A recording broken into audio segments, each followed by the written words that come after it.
ก็มารู้เท่าการบ้านมันจะมือโรสันบ้าพี่น้องไอ้น้องพี่น้องไอ้น้องนะ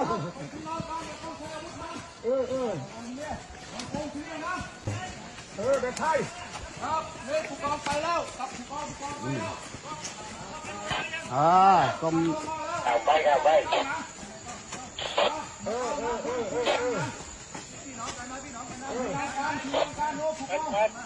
มาแล้ววะเดี๋ยวเอาผู้การผมไปประสานนะบ้ามีผู้การกันโลนไปประสานกับดันชัย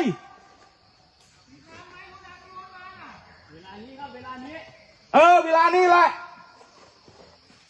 จะทานไหมไอ้โตจีบนเตือนโนริยะเป็นเลยตัวนั้นอนุมัติมออาสมีเดี๋ยวผมจะไปแล้วเดี๋ยวไอ้ชูดมอเนาะนู้อาจจะเคยนู้มอนุบาลเองยี่เนี่ยจะเมื่อไปเชื่อวิทยายังไปช่วยบ้านมองเนี่ยเราช่วยเราอะไรเยอะไงได้ยินไหมดันชัยเรียกผู้การให้ไปเดี๋ยวนี้เลย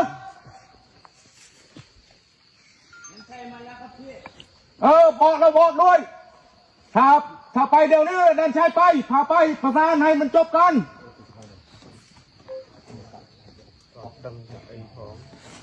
สมีคือหมอแต่เองrồi anh đi việc mò thếอนุบาลเองยี่มือเนี่ยเดียวเนาะดูหน้าผมนะดูหน้าบองนะมือคนไทยกับกัมพูชาเนี่ยเหมือนกันไหมหน้าตาเหมือนกันไหมไทยจะมือกัมพูชาน้องกันนะพี่น้องโอเคเพราะนั้นอย่าใช้อาวุธไปเลยไม่ต้องใช้อาวุธอะไรสู้ครับสมัครดอนายนายผู้การมายังมานี่ผู้การโอ้นี่เป็นมอยนี่ครับพี่น้องไอ้น้องอะไรแจ้เจ้นะใจเคลียร์หยุดก่อนใจเย็นๆมีอะไรเราคุยกันไปเดี๋ยวยังไงถึงการนั้นโอ้ที่มาได้ยังไงมาไกลยังไงเนาะเอาทีนี้ผมไม่อยากให้เกิดเหตุการณ์นี้เราก็ทำไมครับให้มันจบเลยนะพี่นะตัวมือที่สามสมัครทำเจ้าตะบกตัวมือกันเองอันดับแรกแปลให้ผมหน่อยนายเฮียนตีมุยพอแปลจมเฮียนตีมุยลำดับแรกให้เราหยุดตรงนี้ก่อนไม่มีการปะทะรับตีมุยคือออยยืงชบบังนี่เยอะเป็นเลยตำรวจโอเคมันดีพี่ครับเสร็จแล้วก็เดี๋ยวถ้าเป็นไปได้เนี่ยเราถอนกำลังออกก่อนถ้าในยืงทอยกำลังแจ้งปิดในสันบ้าโอเคถอยทั้งสองข้างถอยต้องสองฝ่ายนะทั้งสองฝ่ายครับผมดีแต่เดี๋ยวพุ่มชาผมกำลังเดินทางมานี่คือไม่บัญชีการเกิดปงเดอแจ้งโมกระปงแจ้งดำเนินโมท่านกำลังเดินทางมาคาดว่าน่าจะใกล้ถึงแล้ว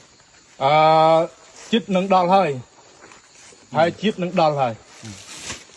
เสร็จแล้วก็พอท่านมาก็พุ่มชาก็จะคุยกันอีกเป็นเมมเชียกาหรือเกิดโมเตสให้หนึ่งใหญ่เนียมาลองติดบาทของท่านเนี่ยใครมาคุยในเมมเชียกายังเป็นป่านี่ก็แกเป็นคนคุยผู้การเนี่ยเป็นผู้การเป็นคนคุยนะแล้วเจ้ยมสมนมปอวิ่งนะตีมวยยมไอ้กับเพื่อนมีตั้งประมาณใช่เรามองจูบเนี่ยมุนหนึ่งยืงดอกไซเอ้คือกรมเอาเมียนตู้ขบวนไอ้สอกถ้าเราคุยกันไม่ต้องไปใช้อาวุธนะครับพี่นะไม่ต้องไปใช้อาวุธก็ไม่ใช้แล้วตีปีกำลังในคำเนยกับไรนะเนยกับไรนงกกำลังก็อยู่ไหนก็อยู่นานไป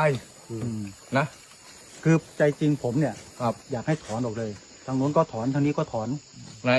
ไม่อยากให้มีกำลังในพื้นที่นี้ผมกลัวมันเกิดอุบัติเหตุเหมือนวันนี้เกิดทาจองออยยึงจันไปคางได้ยึงเตรียมนึงจันตูกรอยสั้นกูมันเกิดมันจองออยเมียนอปัตเหตุได้กากัดล่างโนดิเยเปลเลยมันหนึ่งตีนะทางไทยเนยกับไรนะเอาเธอเตยกับไรนุ่งวิ่งทางไทยคอเสนอว่าอยู่จุดไหนก็อยู่จุดนั้นไปทางนี้ก็ไปเหมือนกันหมายถึงว่าอยู่จุดไหนไหมถึงตรงไหน ไม่ก็ทียูเหมือนเดิมตั้งแต่เดิมมา ไม่แต่ตอนนี้มันกำลังเรามันใกล้กัน ผมไม่อยากให้มันอยู่ใกล้กัน ครับเป็นนี้ก็มันจังออยกำลังได้ทานุจิตนี่จังออยเวทตัวชายนี่ ដូចគ្នាឲ្យខាង เหมือนกัน หมายถึงว่าทางนู้นก็ถอยออก แล้วผมก็ถอยออก ทางนอกกระถอยเจ๋งก็กระถอยเจ๋ง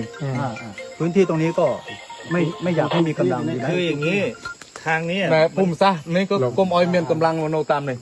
ผมไม่ให้มีทั้งหมดเลยตรงนี้ทั้งหมดของชาลา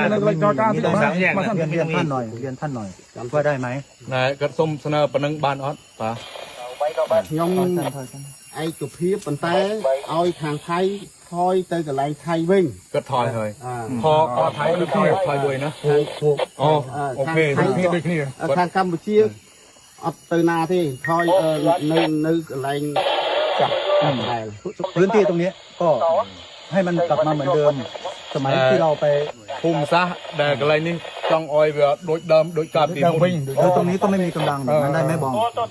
ผมว่าถ้ากำลังถอยออกจากห่างกันเยอะๆโอกาสที่มันจะลูกน้องเราจะปะทะกันมันจะไม่มี ถ้าบริษัทយើងវាមកជប់គ្នាចេះវានឹងមានបញ្ហាដែលថាយល់ច្រឡំគ្នាអាចតែមានការបោះបោះ ត្រូវឲ្យខាងថៃដក ถ้าทางไทยทางผู้การไทยทอนในทางผู้การทางนี้ก็สั่งขา ยินดีบองอยากให้เป็นอย่างนั้นขอบคุณล่วงหน้า ครับ ขอบคุณล่วงหน้า แต่ว่าเดี๋ยว ណាត់មក เดี๋ยวสักพักเนี่ยปุ้มชาผมท่านรองเสริมท่านกำลังเดินทาง บอกหน่อยเดี๋ยวสักพักเนี่ยเดี๋ยวรองเสริมกำลังมา เดี๋ยวจำเดี๋ยวกี่โมงประมาณ พี่ติดต่อไม่ได้ตอนนี้ ติดต่อท่านไม่ได้มันไม่มีขึ้น เดี๋ยวให้ผมรอตรงนี้ก่อน เราก็รออยู่ด้วยกัน ก็คุยยืนอยู่ตรงนี้ก่อน อยู่ตรงนี้ด้วยกัน จำติดบุญเสริมบุญบำรุง กำลังมา กองเมมเชกากองสุรนารีเกิดโมนี่ปุ้งถ้าเตะตรงมันเต้นบานลือเทปมันเต้นบานเชือบเกิดนังโมส้มทางท้ายก็คุยโนจำเกิดแต่นะทางที่ยืนก็คุยจำเกิดแต่หนึ่งอ๋อจำบุญเสริมบุญบำรุงเกิดโมยายลองเทปหน่อยเมมเชการงกองสุรนารี រាច់ឲ្យកម្លាំងបងប្អូនខាងគាត់ដកពីចេញវិញ นี่ทอนทางคุณก็ให้ทอนทางนี้ก็ให้ทอนมานี่เลย เราขอเดินไปดูกันได้ไหมกว่าจะได้ แต่เกิดส้มตัวมือบานออดตัวแดงคนเจ้าเกิด បាន ให้ลูกน้องเจ้าออกไปทางนี้ได้ไหม เดี๋ยวอย่าพึ่ง เดี๋ยวแป๊บนึงคือตอนรอให้ปุ้มชามาคุยกันปุ๊บแล้วถอนออกพร้อมกันเลยดีไหม เดี๋ยวกระทาจำออยเมมเจกาเนี่ยเกิดโมซัน